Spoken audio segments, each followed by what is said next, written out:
ये चैत महीना में एक जनी के सैया जी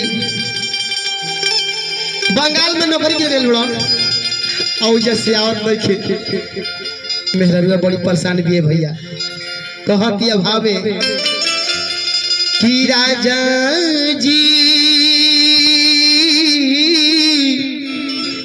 के मारी दे होलो सुमतिया हिराना बंगलिया अरे बलमु के मारी दे होलो सुमतिया हिराना बंगलिया अरे राजा जी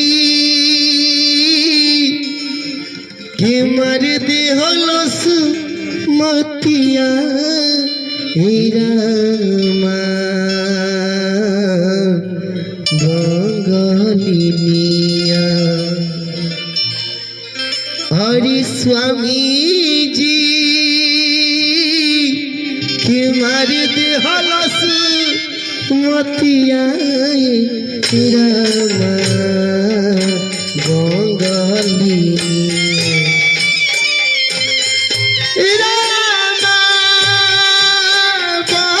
बंगलिया राजा जी के मारी देहलस मतिया रामा बंगलिया बलमु के मारी देहलस मतिया रामा बंगलिया राजा जी के मारी देहलस मतिया रामा बंगलिया गइल रहे पूर्व में करे नौकरिया गइल रहले पूर्व में करे नौकरिया चैता से अरे राजा जी के मार देहलस मतिया रामा बंगलिया कि राजा जी के मारी देहलस मतिया रामा बंगलिया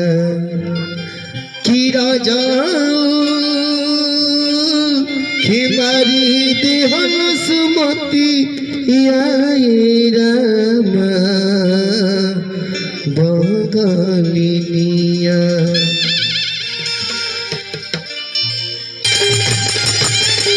राजा जी के मारी देहलस मतिया रामा बंगलिया रामा चैते में हो रहे तेरा पूरी हमसे दूरी आए रामा चैता से राजा जी दूर है हमसे दूरी आए रामा चैता से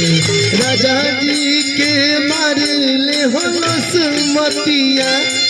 रामा